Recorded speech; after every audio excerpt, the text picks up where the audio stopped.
Hmm, napansin ko lang, sa ating financial system ngayon, mukhang may isang malaking pagbabago na mangyayari sa ating financial system. Ako, hindi ako eksperto, hindi ako magaling. Isa lang akong isang OFW na nagtatrabaho sa ngayon sa ibang bansa. Pero sa aking pagtatrabaho sa ibang bansa, iba-ibang company, iba-ibang bansa, na-realize ko paulit-ulit lang ang buhay na ginagawa ng isang OFW. Pagtatrabaho ka, ah, kung yung trabaho mo maganda, di swerte ka. Maganda yung mga amo mo, magaling pakikitungo sa'yo, maganda. Pero kung natsambahan mo na hindi maganda, yun na nga, lagi mo sinasabi sa sarili mo na paulit-ulit na lang ba ang ganito? Parang hindi maganda, hindi gusto ko, lilipat na naman ako ibang company, ibang ano. So, na-realize ko, itong nangyayari sa atin sa ngayon, ikot lang tayo cycle bilang isang tao. Swerte na yung mga mayaman nasa taas na naswertihan nila na pinanganak silang mayaman, may kaya. Ang iba nakapagnegosyo na ang pamilya, tapos sinundan na lang nila, magnegosyo sila. Sila na yung nagpaikot ng cycle. Sa atin naman, tulad natin may OFW, hindi naman lahat, no? May iba may kaya rin. Nag-OFW lang talaga. So katulad ko, isang OFW, narealize ko na kailangan kong kumayod sa ibang bansa. Kahit anong mangyari, basta makapagpadala sa pamilya o ganun. Pero yun na, since 2010, nag-abroad na ako, iba-ibang Middle East, ibang bansa, nakapagbarko, hindi pinalad, hindi natapos. Hanggang sa ito, napadpad ako sa bansang dito ako sa Europe. Na-realize ko, kailangan ko na mag-ipon. Kailangan ko nang may magawa at may mangyari sa buhay ko. Although maraming challenges, maraming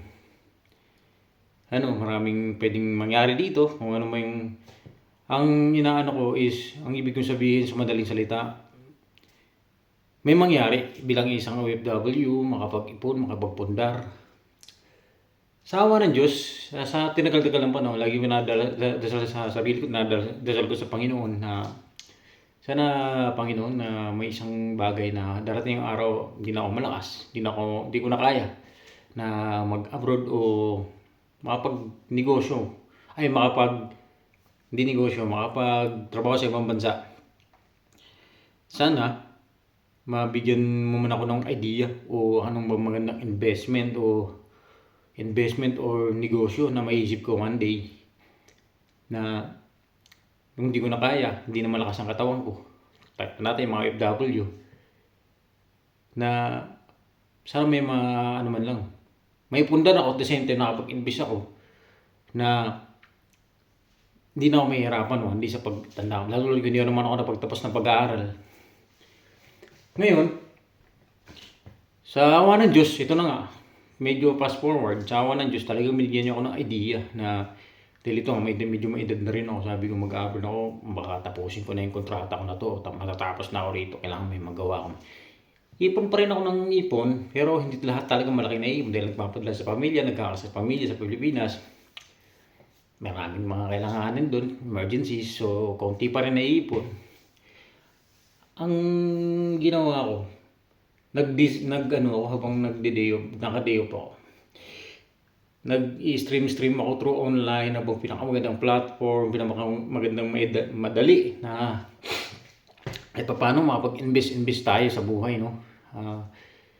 May ma-idea man ako. So, nag-research ako. Sa madaling sila, nag-research ako sa mga nakita ko online kung anong investment. Like for example, Pag-ibig MP2, pinasok ko yan.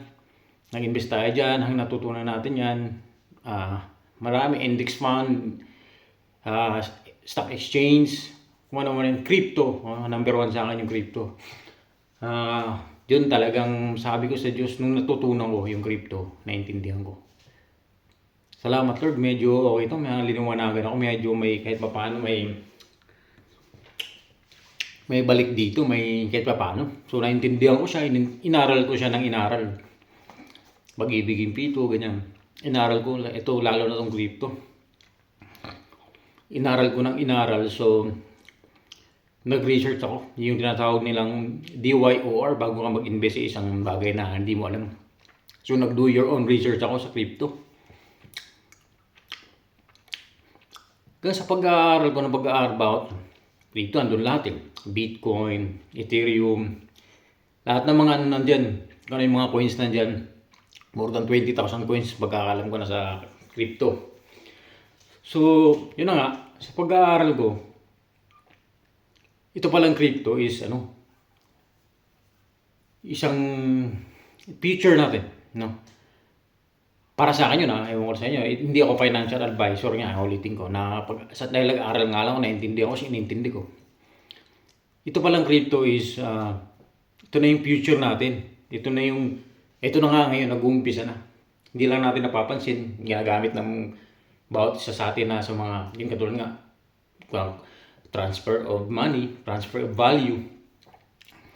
Mostly kasi, yung iba kasi sa iba-ibang bansa ngayon, may mga gumagamit na. For example, Bitcoin, nagsisend na ng ganyan. So, ang crypto pala is decentralized. Yun na nga, hindi ko na masyadong palalimin yung decentralized. Kung may time kayo na i-research ano ibig sabihin ng decentralized. Kumbaga siya, nakakagawa o tinatawag na P2P, peer-to-peer person pwede mo siyang i-send yung pera mo through kahit saang tao, kaninong tao. Basta kilala mo siya o magsisend kayo na mag-uusap kayo through crypto. Nakakapag-send kayo ng decentralized na hindi dumadaan sa mga banking system natin. Katulad ng mga central banks, Visa, Mastercard. Wala na yun. Bypass yun. Kumbaga, direct to the point yung sending mo ng pera through crypto. Ibig sabihin, na-realize ko, kung ito na nga, digitalized ang magiging mangyayari sa mundo one day. Through crypto tayo, yung mga coins na gagamitin na sisend tayo to cross-border payments. So sabi ko, ang crypto pala is money. Crypto is a cryptocurrency na tawag nilang cryptography. Pera pala yun. Dahil magiging hard money yung pera mo. Kunyari, yung pera mong fiat, yung tinatawag natin fiat, yung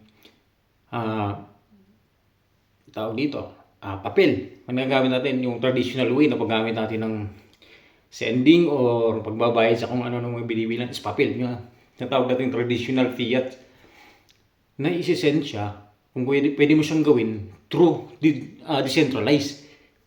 Gagawin mo, liquidate mo siya, pamunta dun sa crypto, then yung kakilala sa Pilipinas, sa mga panginoon mundo, may crypto rin siya, send mo siya dun. Ano agad sa kanya? In just a seconds. Pinakamatagal na siguro yung 1 minute. So, ang laki ng pagbabago ng financial system natin ngayon sa ngayon. Malaking nabago, malaking na hindi alam ng mga tao, karamihan to Hindi pa alam. Pero, ayun na nga, ito, na-realize ko na dito tayo papunta. Isingit ko lang, tsaka muna yung crypto, tsaka muna yung financial system. Ito yung napapansin ko sa takbo ng mundo dahil sa pag-aaral ko. Namimit ko iba-ibang tao kahit sa mga online, nanonood ako o sini-research ko kahit saan, Google, libro, kung ano yung binabasa ko about crypto. Tapos ano yung magiging changes nito sa mundo natin. Ano ang magiging apekto bago siya ma-implement, anong mangyayari. Ito nga, nagkakataon itong giyera ngayon sa Israel tsaka itong Palestine o Hamas. At which alam natin siguro kung may nakakaalam, wala naman hindi akong eksperto yan, ako magaling dyan, na matagal na yan, matagal na nilang away yan, kung ano may lupa man yan, o ano man.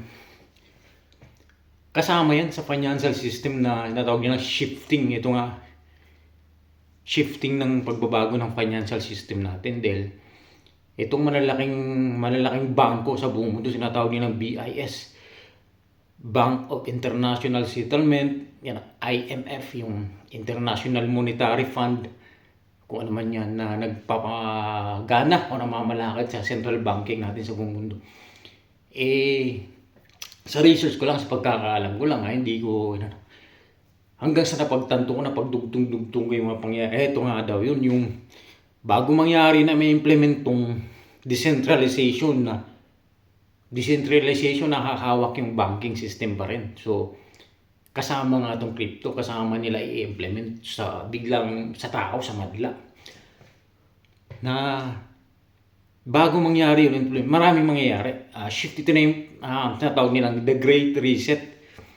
So, ano ba yung The Great Reset? Ito na daw, marami stages to. Ito nga yung may gera. At alam natin, gera na nung unang panahon ng Israel. Pero ito nga, parang mas matindi to dahil galit na galit yung Israel sa nangyayari. Dahil itong gerang nangyayari. So, gera muna, bago natin may isi-shift yung pangyayaring makabagong financial system. Gera, katulad mangyayari, pandemic na yan, para ma-introduce yung isang digital banking na natawag na CBDC. Ito nga yung central bank digital currency. At bago nila mungkaha yun, o implement sa tao yun, kailangan may mga pangyayaring hindi rin natin napapansin yun kung tutusin Biglaan na lang hindi sa atin kasi tao. Ano tayo, mga retail tao na normal lang na tatrabaho, ang iba. Yung nakakapansin karamihan dyan, yung nasa taas. Yung talagang mga elite yung sinasabi nila. Pero ini-implement nila na nagiging sunod-sunuran tayo. Pero katulad ko, yun na. Kung sino ka man, nag-do your own research, katulad ko, nag-research din. Na-realize ko, ito nga, napapansin ko na ito na nga pala, yung dahan-dahan implementation itong buong crypto. Ito sa buong crypto industry. Mas patindi pala to, mas malala to yung baga. Magandang may sa tao idudulot. Meron ding mas yung delikado o makakasama man ng tao dahil nga central banking sinasabi nila. Yun nga sa sa pagkakaalam ko. Ito talagang crypto ang gusto nilang ipasok.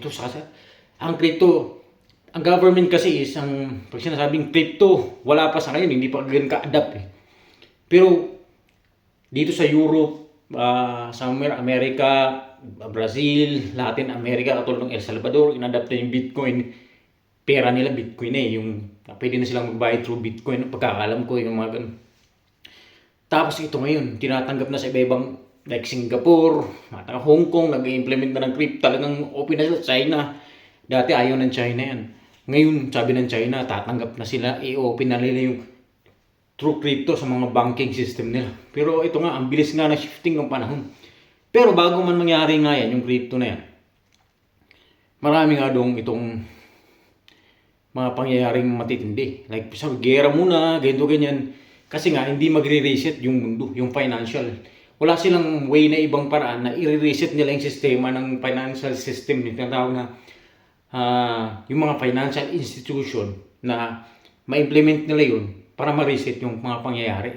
About dito sa crypto, implement nila sa tao. Tapos yung financial institution na ang magpapaliwanag sa mga tao na nandun kung ano itong gagamitin nating makabagong sistema na mas mapabilis yung cross-border payment, transaction sa buong mundo, peer-to-peer, na mas mapapamura yung mga banking system at mapabilis nga in seconds nasa na yung seconds lang nasa na yung pera mo kung lalo ka na OFW ka man, nanonood ka ngayon. So laki ng na-realize ko lang kasi ako, kasabihin ko nasa almost 2 years na rin ako sa crypto Pero matagal ko na naintindihan yung crypto. Wala lang ako noon, hindi ako makapag-invest dahil nga wala pa akong pera noon, hindi pa ako nakabalik sa ibang bansa. So wala ako. Nag-umpisa ako kahit pa paano nag-invest lang talaga, to invest. Last year na, sabi ko, may isang pangyari pala na babago sa financial system natin. Isang technology. Itong mga technology na to. Ito yung crypto. Kung aaralin mo, kung ikaw nanonood ka sa akin ngayon, kung may time ka aralin to, intindihin mo siya. Huwag kang manood sa mga scam. Marami scam kasi ito, lalo na pera to. Crypto is money. Crypto is the future of money. Para sa akin yun, not a financial advice. Inaral mo siya, aralin mo siya, intindihin mo siya. may ano dun, may something dun na magpapa-click sa isip mo, buhay mo. Kung maintindihan mo siya, kung para masabi sa ito siguro makakapagpabago ng buhay ko kung nag-umpisa lang ako way back, naintindihan ko siya way back 10 to 12 years ago. Siguro kung hindi man sa inyo, kasi naman kayo na hindi nakasakay ng Bitcoin. Ako, personally nasabi ko sa kung naintindihan ko lang siguro yung crypto noon way back 10 years ago. Wala na ako dito ngayon, wala na ako sa ibang bansa. Hindi na ako nag-abroad dahil matagal na ako nag-invest sa Bitcoin. Kaso lang, ito nga, hindi pa naman siguro huli ang lahat. May ano pa, ito pa, medyo maaga pa tayo. Sabi nga na, hindi na ako mag-invest sa Bitcoin, sa crypto kasi nga huli na lahat. Ano na yun, mahal na yung ibang coins dyan, binibenta, mag-invest ka dyan, ganito. Tapos ito pa masyadong volatile ang crypto market ha. Kaya nga, hindi financial advice, aralin mo siya. Do your own research. Yun ito yung pananaw ko nga ngayon. Sa crypto, kasama lahat. Itong mga parang orchestrated nga yung sinasabi nila yan ha. Gera ngayon sa Israel, gera sa Ukraine, tsaka itong Russia. Hanggang ngayon hindi pa may something doon na ginagawa sila para ma-implement itong isang CBDC na daw na centralized central bank digital currency. So, ipapasok nila ang central banking sa digital at lahat tayo through digital payment in the near future cashless. So, ang crypto kasi is cashless yun eh. So, it means, ang ginawa ng central bank, at alam nila kasi ang crypto darating, papasok sila. Kasi andyan na yung crypto, decentralized eh. So, hindi nila mapipigilan yun ng tao kung sino mag-a-adapt. Padahan na ang dami nag-a-adapt. Ang ginawa nila, para ang central bank, hindi sila mapag-iwanan. Sumabay na sila sa, sinakyan na nila yung crypto. Ito yung ginawa nilang CBDC na through crypto, dadaan tayo, pero kami pa rin ang CBDC, kami pa rin ang magko-control. Payag na kami may crypto, pero kukontrolin namin. Meron kaming i-implement sa tinatawag CBDC, Central Bank Digital Currency. Through digital, nakasend ka ng pera, dadaan pa rin sa amin, banking system. So, yun na nga, speculation. Pag-uusapan natin uli yan, yung ikukwento ko sa iyo about dun sa may plano rin, decentralized nga ang crypto, pero may plano pa rin ang CBDC. Hawakan nila yung crypto, parang centralized na rin. So, yun. Sana mapag-usapan pa natin ulit yun. Yun lang i-share ko lang sa inyo yung nakuha kong idea ngayon o mga napapansin ko sa pagtakbo ng paglipas ng panahon na nag-i-invest ako sa crypto. At bakit ako nandito? Anong ginagawa ko sa crypto? Bakit ako nandito? Hindi ako trader. I'm just an investor na medyo long-term investment ang style ko. Pero nag-trade ako, naintindihan ko siya. Nahirapan ako eh. So, matras ako nag-long-term investment lang ako through crypto, ibang coins. Sana mapag-usapan natin ulit yung mga kababayan ko, no? Kung meron isa ka mang sinong may crypto sa inyo. Sana kung pag-usapan natin pagpapatuloy ito yung video ko one day. Gagawa pa ako ng mga panibagong video about dito. At mai-share ko rin sa kayo yung idea na kahit paano kumita ako sa crypto eh. Kasi way back to 2 years ago, 1.5 years ago yun. Nag-invest ako sa Bitcoin, pumutok nga, nakabili ako ng 16,000 pa yung Bitcoin. Nakabili ako ng, hindi ko sinabi magkano naman, tama lang, no? Hindi naman gano'ng kalakihan. Lumipas ng 5 months, December, pumutok ang Bitcoin noong 2023, itong 2023 ng January, pumutok ang Bitcoin, papasok na dyan. Nag-gain ako kahit paano sa in-invest ko. So, ang crypto pala talaga is karamihan dyan long-term investment, sabi para sa akin. Huwag kayong maniniwala dun sa mga mag-invest kayo sa amin, ganito, meron tayong Bitcoin, invest kayo yung pera nyo. Tapos, within a week, within a month, magiging triple yan. Wala ganun. Mag-do your own research na lang kayo. Ako naintindihan ko kasi dahil sa hindi lang ako nag-research ng every week, araw-araw, kahit galing ako sa trabaho, pag uwi ko, inaalam ko yung mga nangyayari sa loob ng crypto.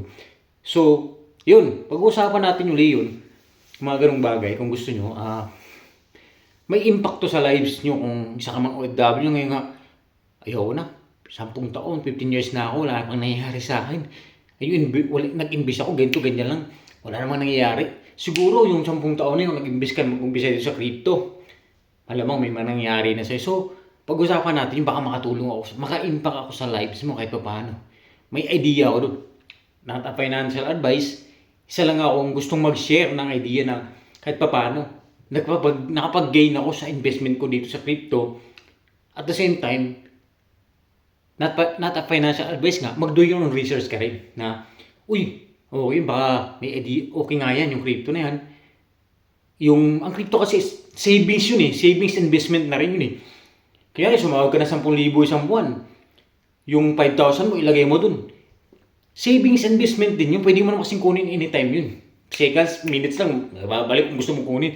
Hindi ka sa bangko, baka matagal mo pang makuha kung i-invest mo yung mga ganun. Kung wala ka sa ATM mo, wala kang banking na sa digital banking sa ano mo, sa cellphone, hindi mo rin makukuha yun eh, pag pinadala mo sa Pilipinas, di ba? Dito, in crypto, anytime, kahit saan ka, kahit saan parte ka ng mundo. In a snap, makukuha mo rin agad yung investment tsaka savings. So, ayun. Hanggang dito na lang eh, dahil ito nga, yung unang ano ko nito sa crypto, eh, ayaw ko naman sana i-share dahil sa pangyayari ngayon sa mundo dahil may gera nga ito sa Ukraine, sa Israel. Mukhang delikado ang gera na to dahil lalaki. So, nakita ko nga, napagtanto ko lang, gusto kong i-share sa itong mga manunood na itong crypto nga is kasama to sa implement ng makabagong henerasyon, makabagong cross-border payment natin sa banking system. Ito napakahalaga nito eh. Banking system kasi ito, financial system natin eh. Ito yung shifting ng financial system. Hindi lang napakahalaga, sobrang halaga. Dahil gagamit tayo ng pera. Sino ka ba tao hindi gagamit ng pera sa buong mundo? Di ba? Siguro kahit tao naman nasa mga bundok nga, bibili pa rin, bababa sa bayan, paggagamit ng pera eh. So kailangan nating maintindihan at malaman. Marami pa akong i-share sa inyo sa pagsisiyasat ko, sa pag-research ko about dito sa crypto. Ano siya? Anong gamit niya in the near future? Sa mga anak mo, anak natin, magiging future natin. 2 to 3 years hanggang so on and so forth. 10 years from now, 20 years from now, malaking impact nito. At least may idea kung may share nyo. Maaga-aga pa na may idea na kayo na kapag handa kayo, at least medyo early, naintindihan nyo na na-share ko man lang sa inyo. Hindi ko kasi sarilinin ko lang eh. Gusto ko kasi marami tayo katulad ko, OFW na gusto mag-retire o gusto nang umuwi ng Pilipinas na kahit paano makapag-ipon. Sa crypto pala maganda, mag-ipon ka dyan. At the same time, pag yan ang coins mo, nag-pump yan, blow up pataas, skyrocket yan, kumita ka ng double, triple pa. 10 times pa minsan. Kaya yun, pag-usapan natin yan, pagka medyo may mga resource tayong nakuha ulit, panibago, at the same time kayo, isi-share ko rin sa inyo. Yun lang yun mga kabayan. No? So hindi tayo sanay sa ganitong vlogging. No? Bago pa lang ako sa ganito, gusto ko lang i-share sa inyo na ito nga yung naanuhan ko na makabagong financial system natin. At sana, ma-i-impact ko sa mga buhay nyo na mayroong isang magandang pangyayari dito sa sa financial shifting natin. At sana makasabay ka rin. Dahil pag naintindihan mo ito, nakasabay ka, nauna ka, one day, 5 years from now, nandito sa abroad, makauwi ka na Pilipinas, at least may investment kang maganda, no? Sa crypto. So, ayun lang mga babayan. Salamat. In-share ko lang talaga yung video na to. At sana sa pag-share ko ulit ng video na sana supportahan nyo pa rin ako at paintindi ko sa inyo. At matulungan kita, magtulungan tayo para makauwi tayo ng Pilipinas na one day, maganda-ganda na buhay na nakapag-ipon tayo at nakapag-invest tayo sa magandang nitong crypto. No? So, kung ano yung magiging mararating nitong crypto, kasama tayo dun. Ayun mga kabayan, magandang araw sa inyo at ingat kayong lahat. Hanggang sa muli.